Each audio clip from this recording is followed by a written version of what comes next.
d'accueillir Alice Voirin-Jumel. Bonjour. Bonjour. Alors, vous êtes finaliste dans la catégorie Chardonnay. Tout d'abord, je vous laisse nous présenter votre domaine. Vous êtes basé où? Du côté de Cramant, je crois. Du côté de Cramant, à 7 km au sud de Épernay. Oui, alors combien d'hectares exactement? Une douzaine d'hectares qu'on exploite en famille.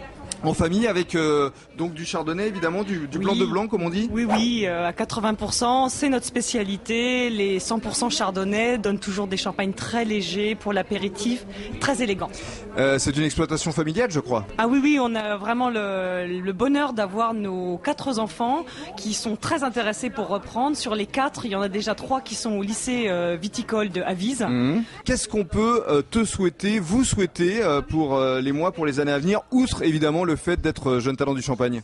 Déjà à court terme, je souhaite à tous les vignerons de la Champagne une très bonne vendange, beaucoup de soleil pour que ça soit agréable pour les vendangeurs aussi, déjà.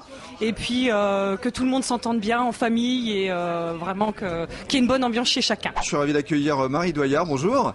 Bonjour. Marie qui représente les Champagnes André Jacquard. Alors, parlez-nous de vous. Vous êtes vous aussi fille de... Absolument, 5e génération. Aussi. Donc voilà. ça s'invente pas, ça. Mais cela étant, lorsqu'on est enfant, on n'a pas forcément envie de reprendre tout de suite l'exploitation familiale. Non, c'est vrai. Donc j'ai débuté par une carrière professionnelle à l'étranger, toujours dans le domaine du vin, après des études de commerce, mais rien n'était prédestiné à ce que je reprenne les rênes de l'entreprise. Alors, sur le domaine de Marie, à Vertus, il y a une originalité, une spécificité que je trouve assez exceptionnelle, qu'on va découvrir en images, vous pourrez voir sur Jeune Talent TV, c'est que vous avez un golf. Absolument, voilà. On a au cœur des vignes. On a ajouté une activité no touristique. C'est ça, c'est important. En plus de notre maison de champagne. C'est surtout un projet de papa. Maintenant que la relève était assurée par la nouvelle génération, mon frère et moi. Il s'est fait plaisir. Voilà, complètement. Qu'est-ce qu'on peut vous souhaiter pour les mois, pour les années à venir, Marie?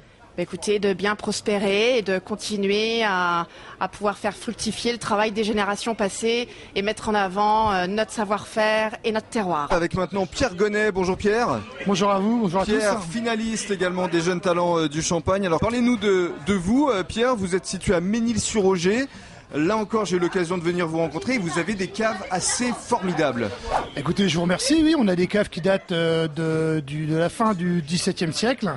Et donc, la partie récente sert plus au travail. Et pour les visites de la clientèle, nous pourrons présenter des caves qui ont 300 ans. Ce qui est formidable, c'est qu'il y a plusieurs étages dans ces caves. Voilà, j'ai 6 étages de caves. 6 étages, donc, énorme. Ce qui permet de faire une visite qui dure à peu près un quart d'heure, 20 minutes. Voilà, ce sont des caves qui datent de 1783. Tout à fait. Avec voilà, donc pour chaque étage une spécificité. Chaque étage permet la production des bouteilles. Donc au premier niveau, on a la cuverie. Au-dessus, nous avons le pressoir. Ensuite, nous avons l'habillage et le dégorgement. Et tout en bas, nous avons le stockage. Voilà, donc si vous êtes dans les parages à Ménil-sur-Oger, n'hésitez pas à aller voir Pierre Gonnet.